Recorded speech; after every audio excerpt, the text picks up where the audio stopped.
Hello, good morning बच्चों। हमने पिछली क्लास में स्वर और व्यंजन के बारे में पढ़ा था और व्यंजन में ही र आता है। अंतस्थ व्यंजन जो होते हैं उसमें र आता है, उसके कुछ विभिन्न रूप हैं। तो हिंदी वर्णमाला में र की स्थिति विशेष है। इसके लेखन में विविधता है, यानी ये बहुत प्रकार से लिखे जाते हैं।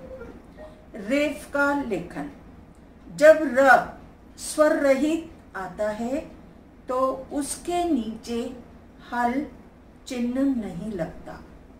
यानी सब व्यंजनों में तो हम हल का चिन्ह लगा देते हैं, लेकिन र के नीचे नहीं लगता।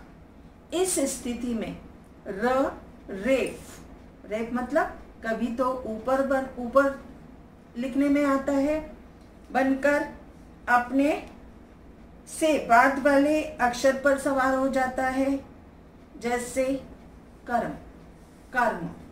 तो क के बाद र म के ऊपर आया है। वर्गाकार, वर्गाकार, व के बाद र आ रहा है, वो किस पर लगाया गया है? ग के ऊपर। स्पष्टीकरण, कर्म में र अपने से बाद आने वाले म अक्षर पर स्थित था। वर्गाकार में ग पर नहीं, गा पर सवार हुआ। इससे स्पष्ट हुआ कि रेफ आगे आने वाले स्वर की मात्रा पर स्थित होता है। समझ में आ गया? आगे देखिए, पाई वाले व्यंजनों के बाद र का लेखन। पाई वाले व्यंजन कौन से होते हैं? प, ग, ब, क। ठीक है, ये जो व्यंजन है ये पाई वाले। पाई मीन्स होता है डंडा।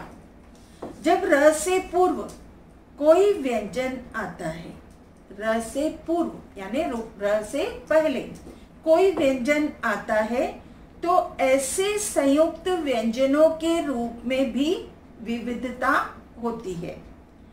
पाई वाले व्यंजनों के बाद प्रयुक्त र पाई के नीचे तिरछा होकर प्रयुक्त होता है। तिरछा होकर प्रयुक्त होता है। जैसे प लिखा हमने, उसमें र नीचे आएगा। ग लिखा तो उसमें भी र नीचे की ओर आएगा। पाई रहित व्यंजनों के बाद र का लेखन। बिना पाई वाले व्यंजनों के बाद र व्यंजन के नीचे उल्टे वी के रूप में प्रयुक्त होता है। जैसे ट और ड, ये क्या है? बिना पाई वाले हैं।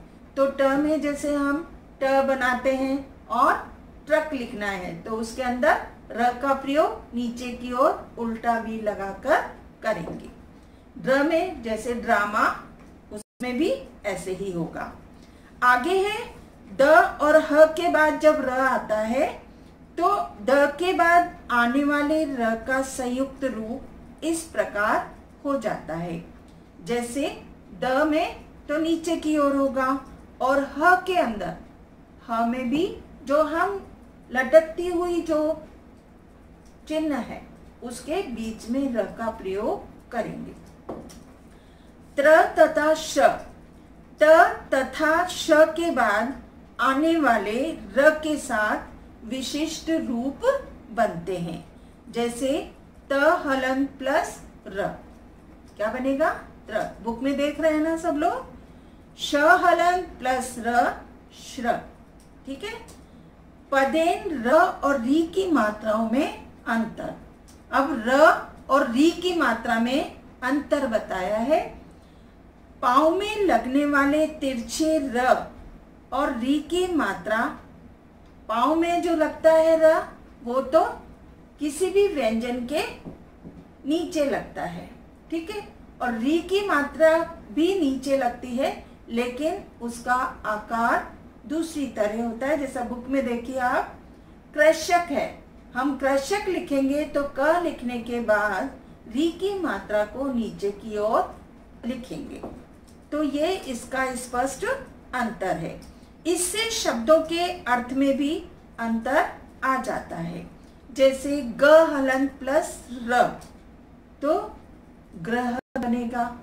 ठीक है, ग्रह कौन से होते हैं?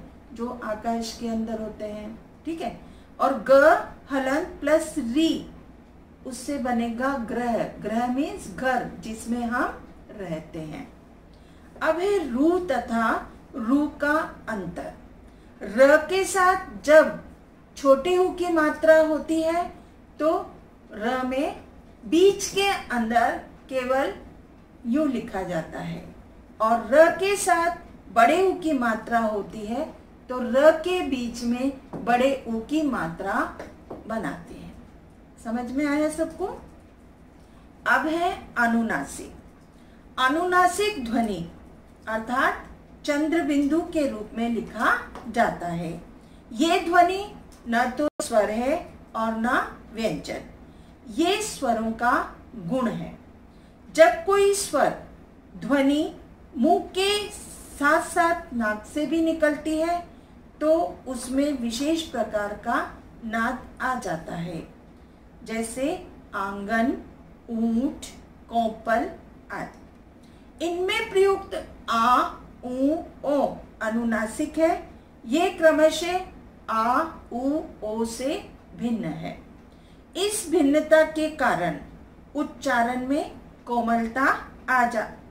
कोमलता तो आती ही है, कभी कभी अर्थ भी बदल जाता है।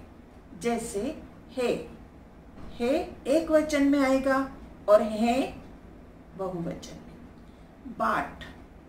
बाट मतलब किसी की राह देखना, और बाट मीन्स बांटना, किसी चीज को सब में बांटना। अनुनासिक ध्वनि अनुस्वार से भी भिन्न है। अनुनासिक स्वर का गुण है, जबकि अनुस्वार क्या है? व्यंजन। प्रश्न यह है कि अनुस्वार तथा अनुनासिक में कोई अंतर है या नहीं? क्या दोनों एक दूसरे के स्थान पर आ सकते हैं? इसका उत्तर स्पष्ट है कि दोनों अलग अलग ध्वनियां हैं। भाषा की शुद्धता के लिए दोनों का अलग अलग स्वरूप होना चाहिए। हंस की जगह हंस नहीं लिखा जा सकता। यदि कहीं ऐसी गलती की जाती है तो वे भाषा का दोष है। हाँ, लेखन की सुविधा के लिए एक छूट दी गई है कि जहां पर छोटी ई, बड़ी ई, ए, आई, ओ, औ की मात्राएं आती हैं, जो कि सिर के व्यंजन के सिर के ऊपर होती है, वहां स्थान की कमी के कारण चंद्र बिंदु की बजाय बिंदु लिखना चाहिए। जैसे नहीं में ऊपर बिंदी है बिंदी है, गोंद बिंदी है, चौक यहाँ चंद्र बिंदु की जगह क्या लगाया गया है? अनुस्वार लगाया गया है। उपयुक्त सभी शब्दों में चंद्र बिंदु होना चाहिए, परंतु स्थान की कमी के कारण बिंदु प्रयोग से काम चलाया गया है। ठीक है, आज हम इतना ही पढ़ेंगे। आगे हम इन दोनों का अंतर स्पष्ट करेंगे।